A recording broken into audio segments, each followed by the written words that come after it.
बहुत सारे भारतीय जो हैं वो भारत को छोड़ रहे हैं और दूसरे देशों में सेटल हो रहे हैं। उन देशों की नागरिकता वो ले रहे हैं और डेटा के हिसाब से जो है पिछले 4 साल में करीब 1.5 लाख भारतीय जो है दूसरे देश में परमानेंटली सेटल हो गए हैं, वहाँ की नागरिकता ले ली है।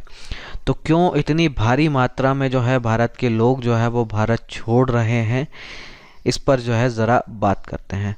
तो कई कारण है। सबसे पहला कारण जो है वो पैसा है। तो पैसा कमाने की अच्छी अपॉर्चुनिटी जो है दूसरे देशों में, ख़ास तौर पे विकसित देशों में जो है अच्छी खासी अपॉर्चुनिटी होती है, जो कि हमारे देश में नहीं होती है।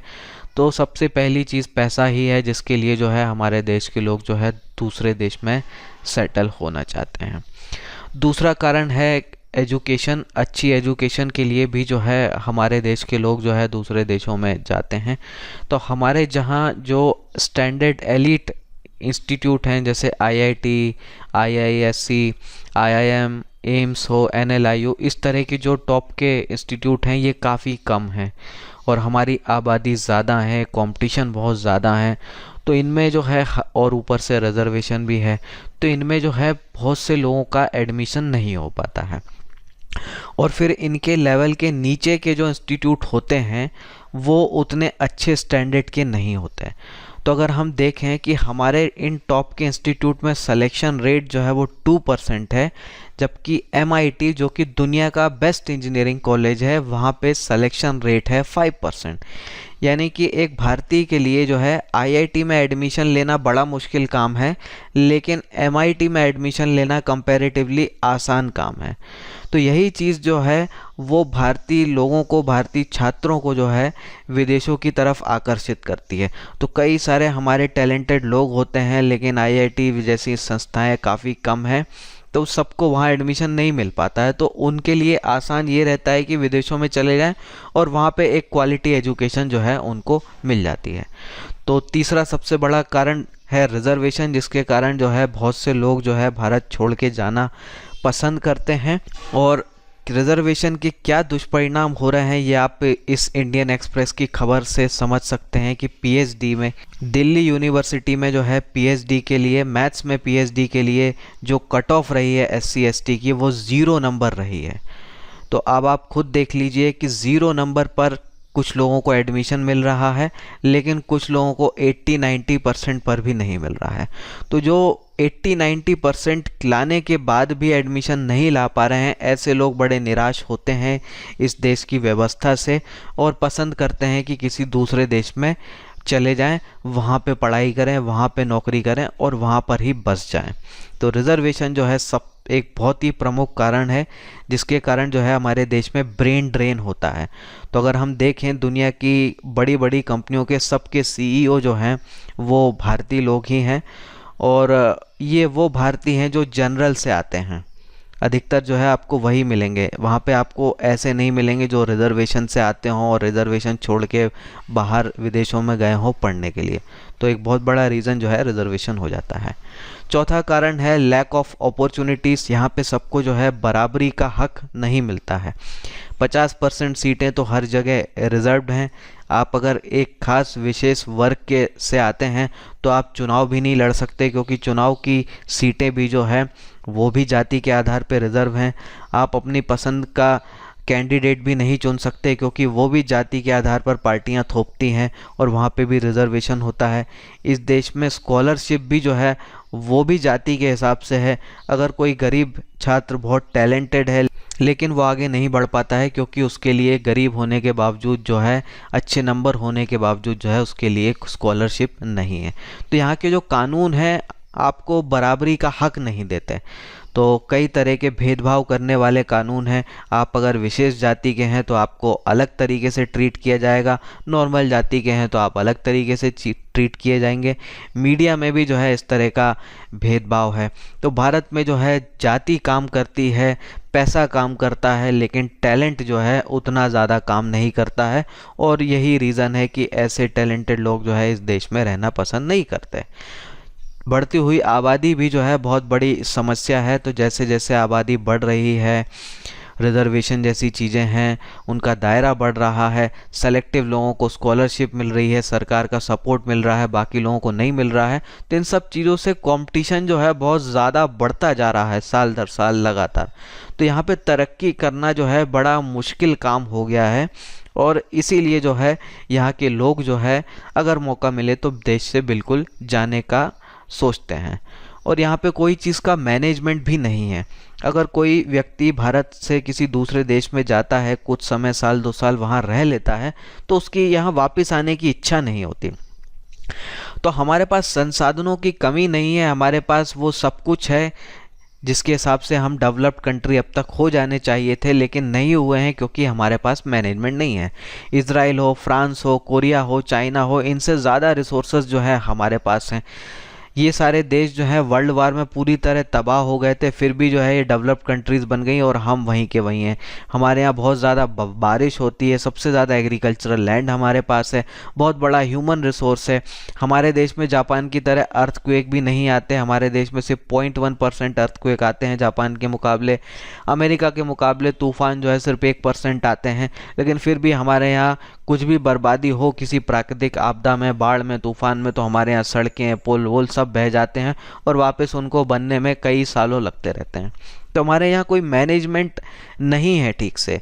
तो लोग जो है जब देखते हैं कि विदेशों में कितनी बढ़िया चीज़ें सिस्टमेटिक हैं, बैलेंस्ड हैं, तो वो यहाँ रहना पसंद नहीं करते, वो जाना करते हैं। और देश की जनता भी बड़ी विचित्र है, जनता यहाँ की मूर्ख है और नेता यहाँ के धूर्त हैं। तो जनता जो है अपना वोट जो है एक तरह से बेचती है मुफ्तखोरी के लिए, जातिवाद के लिए या कई और चीज़ों के लिए। जनता भी जो है विकास के लिए वोट नहीं करती और नेता भी जो है उस चीज़ पर ध्यान नहीं देते, क्योंकि विकास जो है बड़ा मुद्दा यहाँ होता ही नहीं है। तो बड़े बड़े भ्रष्ट लोग, अगर किसी का नाम भ्रष्टाचार में विदेशों में आ जाए तो उसका कैरियर ख़त्म हो जाता है, लेकिन हमारे देश में ऐसा नहीं होता है। कई लोगों पे भ्रष्टाचार के आरोप लगते हैं, उसके बाद भी वो चुनाव जीतते हैं और मुख्यमंत्री से लेके बड़े बड़े पदों तक पहुंचते हैं। तो जनता भी यहाँ विचित्र है और नेता जो है उसका फ़ायदा उठाते हैं। अब ये चीज़ें जो है लोगों को पसंद नहीं आती। पढ़े लिखे समझदार लोग जब हो जाते हैं तो उस चीज़ों से बिल्कुल नाराज़ रहते हैं, जब उन्हें मौका मिलता है वो देश छोड़ने की सोचते हैं। हमारे यहाँ करप्शन बहुत ज़्यादा है, क्राइम बहुत ज़्यादा है, जुडिशरी इतनी स्लो है कि पूछो मत, आदमी मर जाता है, ज़िंदगी निकल जाती है, लेकिन फैसले नहीं आते हैं कोर्ट के। तो बिना करप्शन के यहाँ कोई चीज़ करवाना, 100% ईमानदारी से करवाना बड़ा ही असंभव जैसा मुश्किल काम है इस देश में। तो ये भी एक बहुत बड़ा कारण है कि यहाँ पे लोग जो है रहना नहीं चाहते। सोशल फ्रीडम भी नहीं है, आप क्या पहने, क्या खाएं, किससे शादी करें, किसने कब आपके बच्चे हों, ये सब जो है आप पे थोपा जाता है। तो आप 18-20 साल के हो गए तो आपको नौकरी करना ही करना है, पूरी दुनिया ज़माना आपके पीछे पड़ जाएगा। शादी फिर करना ही करना है, सिंगल रहना चाहो तो दुनिया रहने नहीं देगी। शादी कर ली फिर 1-2 साल के अंदर बच्चे भी होने चाहिए, नहीं तो आप पे क्वेश्चन मार्क खड़े करने लगते हैं। तो हर चीज़ जो है थोपी जाने वाली ज़्यादा है इस देश में। सोशल फ्रीडम जिसको बोलते हैं वो काफ़ी कम है। आप अपना कैरियर भी जो है अपनी मर्जी से नहीं चूज़ कर पाते। आपके माता पिता, टीचर, अड़ोसी पड़ोसी जो भी ट्रेंड चल रहा हो उसके हिसाब से आप पे थोपने लगते हैं। आप कुछ नया करना की सोचें तो आपको हर जगह से जो है विरोध का ही सामना करना पड़ता है। तो सोशल फ्रीडम की जो है इस देश में भारी कमी है। एंटरप्रेन्योर एनवायरनमेंट जो है यहाँ का बहुत ही ख़राब है। कोई सोचे कि हम बिज़नेस करें, स्टार्टअप खड़ी करें तो बड़ा मुश्किल काम होता है। यहाँ पे सबकी एक ही इच्छा होती है कि सरकारी नौकरी मिल जाए। इतनी तीव्र इच्छा होती है कि कुछ ना मिले तो चपरासी की नौकरी ही मिल जाए, लेकिन सरकारी होनी चाहिए। पूरे देश की पहली प्रेफरेंस यही है कि सरकारी चीज़ मिल जाए तो मज़ा आ जाए। तो हमारा परिवार हो, सोसाइटी हो, एंटरप्रेन्योर बनने से आपको रोकते हैं। अगर आप सोचें भी कि हम ये करें तो आपका परिवार, आपका समाज जो है इस चीज़ का विरोध करता है। एंटरप्रेन्योर्स को इजीली फंडिंग नहीं मिलती, बैंक्स जो है उनको फंडिंग नहीं करते इजीली, और इक्विटी फंडिंग जुटाना जो है बड़ा मुश्किल काम होता है। स्टार्टअप नई कंपनी खास तौर पे जब रेवेन्यूज़ उतने नहीं हो तो कोई उनको इक्विटी फंडिंग भी नहीं करता। गवर्नमेंट अप्रूवल की ज़रूरत जब आपको होती है तो फाइल इधर से उधर, उधर से उधर चलती रहती हैं और सालों निकल जाते हैं। तो सभी देश जो हैं, विकसित देश जो हैं, वहाँ पे सबसे बेस्ट जो है एनवायरनमेंट है बिजनेस के लिए। इसीलिए जो है वहाँ पे मार्क जुकरबर्ग निकलते हैं, जेफ बेजोस निकलते हैं, बिल गेट्स निकलते हैं। ये सारे एंटरप्रेन्योर लोग हैं। अमेरिका हो या दूसरे देश हो, वहाँ नौकरियाँ सरकार पैदा नहीं करती, ऐसे लोग करते हैं। और हमारे यहाँ जो है ऐसे लोगों को आगे नहीं बढ़ने दिया जाता है, इसीलिए सब सरकारी नौकरी पर डिपेंडेंट होते हैं। तो एक बहुत बेकार सा एंटरप्रेन्योर एनवायरनमेंट है। फ्लिपकार्ट जैसी कंपनी भारत की है, लेकिन उसको फंडिंग के लिए सिंगापुर जाना पड़ता है। एचडीएफसी बैंक हमारा है, लेकिन उनकी फंडिंग और कंट्रोलिंग पूरी विदेशों में हो रही है। तो सब चीज़ें जो हमारी अच्छी है वो विदेशियों को फंडिंग मिलती है उसकी, और हमारे देश से इंटरनल फंडिंग नहीं मिल पाती। तो बड़ी गंभीर समस्या है ये। तो एक बेकार सा एनवायरनमेंट है। कोई आदमी अगर एंटरप्रेन्योर बनना चाहता है तो वो विदेशों को प्रेफर करता है, हमारे देश को नहीं, क्योंकि यहाँ बहुत सारी मुश्किलों का सामना करना पड़ता है। और डिग्री सर्टिफिकेशन को जो है यहाँ ज़्यादा मान्यता दी जाती है, टैलेंट को कम दी जाती है। हमारे देश में आईआईटी में एडमिशन चाहिए तो एंट्रेंस एग्ज़ाम में इतने उतने परसेंट आपको लाने पड़ेंगे। वहाँ पे ऐसा नहीं है। एमआईटी जो कि वर्ल्ड का बेस्ट नंबर 1 इंजीनियरिंग कॉलेज है, वहाँ अगर आप 12th पास हैं, 10th पास हैं, लेकिन कुछ इंजीनियरिंग स्किल आप में दिखती है, वो आप दिखा पाते हैं, तो बिना नंबर्स के, इतने सर्टिफिकेशन के भी वहाँ आपको एडमिशन्स मिल सकते हैं। तो कई जगह बहुत ही कम उम्र के लोगों को वहाँ मिलते हैं। ऐसी चीज़ जो है हमारे यहाँ नहीं होती। तो जब तक सील थप्पा आप पे ना लगा हो, कोई आपको पढ़ा लिखा काबिल मानता ही नहीं है, भले ही आप में बहुत ज़्यादा काबिलियत हो। हमारे यहाँ रिस्पेक्ट जो है फॉरेन रिटर्न आदमी को ज़्यादा मिलती है। एक बार कोई आदमी विदेश चला जाए, वापस आता है, तो उसकी इज्जत जो है ऑटोमेटिकली बढ़ जाती है, भले ही वो वहाँ पे जो है बर्तन साफ़ करके वापस आया हो, लेकिन फॉरेन रिटर्न है तो उसकी इज्जत जो है काफ़ी बढ़ जाएगी। फॉरेन वाले आदमी को हम जो है, पूरा हमारा समाज जो है बड़ी एक्स्ट्रा इज्जत देता है। तो ये चीज़ जो है सही नहीं है। तो एक बार जो आदमी वहाँ से आ जाता है, फिर अच्छी इज्जत को मेंटेन करने के लिए बार बार जाना या वहाँ पे सेटल होना पसंद करता है। तो हम देखें कि हमारे जो भी टैलेंटेड और बहुत ही अच्छे लोग रहे हैं, उनको भी पॉपुलैरिटी तब मिली जब विदेशों में उनका नाम बना, जबकि हमारे देश में वो पहले से ही वही काम कर रहे थे। तो विवेकानंद की पॉपुलैरिटी तब बढ़ी जब उन्होंने शिकागो में भाषण दिया। सालों से वो जो है इस देश में भाषण दे रहे थे, प्रवचन दे रहे थे, तब उन्हें कोई नहीं पूछ रहा था, लेकिन जब अमेरिका में कर दिया तब पूरा देश जो है उनको पूछने लगा। हमारे योगा को हम ही नहीं पूछ रहे थे, लेकिन जब अमेरिका वालों ने योग करना शुरू किया तो हमें भी पता चला कि भाई योग बड़ी अच्छी चीज़ है। गांधी जी को भी कोई नहीं पूछता था, जब साउथ अमेरिका से बढ़िया काम करके वहाँ पॉपुलर होके आए तब जो है उनकी वैल्यू बनी। एस चंद्रशेखर हो, वेंकट रामन हो, रामकृष्णा हो, इनको नोबेल प्राइज़ मिला है, और इन्होंने जो रिसर्च की थी वो सारी रिसर्च जो है इनकी अमेरिका और दूसरे देशों ने फंड की थी। अगर यही चीज़ हमारे देश में हो रही होती तो ये हमारा होता। अब यही बड़े रिसर्चर जो हैं वो इसीलिए जाते हैं क्योंकि उनकी रिसर्च को यहाँ फंड करने वाला कोई मिलेगा ही नहीं, इसलिए जो है वहाँ जाना पसंद करते हैं। तो कोई नहीं जानता था सत्यार्थी जी को भी नोबेल प्राइज़ मिलने के पहले, जबकि कितने सालों से जो है देश में वो सेवा का कार्य कर रहे थे, उनका नाम कहीं भी नहीं लिया जाता था। नोबेल प्राइज़ मिला, विदेशियों ने उनको पहचाना, तब जो है हम भी उनको पूछने लगे। तो जब तक फॉरेन थप्पा नहीं लगता है, हमारे देश में जो है लोगों अपने ही टैलेंट की हम इज्जत नहीं करते। तो एक बहुत बढ़िया लिविंग स्टैंडर्ड जो है विदेशों में मिलता है, और हमारे देश का लिविंग स्टैंडर्ड जो है काफ़ी ख़राब है। दुनिया के 180-82 देशों की रैंकिंग में जो है हम 131वें नंबर पर आते हैं ह्यूमन डेवलपमेंट इंडेक्स में। श्रीलंका, ब्राज़ील, लीबिया, इराक जैसे देश जो हैं इस इंडेक्स में जो है भारत से ऊपर हैं।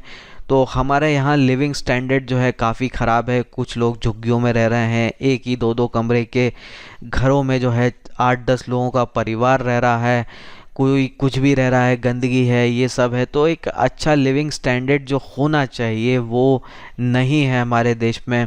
तो फॉरेन में जो है ये मिलता है, और कोई वहाँ पे जाता है तो उसको वो पसंद आ जाता है, फिर वो वहीं पर सेट होने की सोचता है।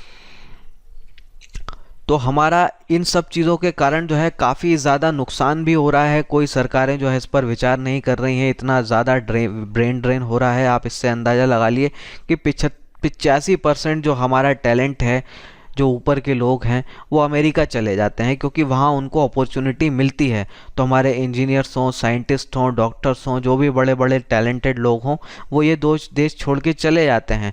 और कहाँ जा रहे हैं? अमेरिका या दूसरे डेवलप्ड कंट्रीज़ में जा रहे हैं। तो बड़ी ही चिंताजनक बात है। हमें अपने देश को सुधारने की ज़रूरत है, नेताओं को इस पर सोचने की ज़रूरत है, जनता को भी सोचने की ज़रूरत है। तो कितने सारे साइंटिस्ट, इंजीनियर जो है हम अमेरिका भेज रहे हैं, और जबकि ये जो है हमारे देश में काम करना चाहिए। तो आईआईटी से कोई निकल रहा है, आईआईएम से कोई निकल रहा है, इनकी पढ़ाई जो है देश के टैक्स पेयर के पैसे पर होती है, सब्सिडाइज्ड होकर होती है। अब जो लोग आईआईटी से पढ़ रहे हैं, जिनको पढ़ाने में देश का एक एक नागरिक टैक्स में योगदान कर रहा है, वो पढ़ाई पूरी करके अगर अमेरिका में काम करने जा रहा है, तो इसमें नुकसान हमारा है, हमारे टैक्स पेयर का है, हम सब का है। तो इसको कानून बना के भी रोका जा सकता है, और देश में अच्छा इन्वेस्टमेंट बिजनेस माहौल बना के भी किया जा सकता है। तो ये रही इतनी सारी कारण जिसके लिए जो है हमारे देश के लोग जो है विदेशों में रहना पसंद करते हैं। बहुत भारी संख्या में जो है हमारे देश के लोग जो है विदेशों में सेट हो रहे हैं। और एक सवाल मैं आपसे पूछना चाहूँगा कि अगर आपको मौका मिला तो क्या आप भी इस देश को छोड़कर किसी दूसरे देश में हमेशा के लिए सेटल होना, परमानेंटली वहाँ पे सेटल होना पसंद करेंगे क्या? इसका जवाब जो है आप मुझे कमेंट्स में दीजिए। अभी के लिए इतना ही। आपने मुझे सुना उसके लिए धन्यवाद। Thank you. जय हिंद।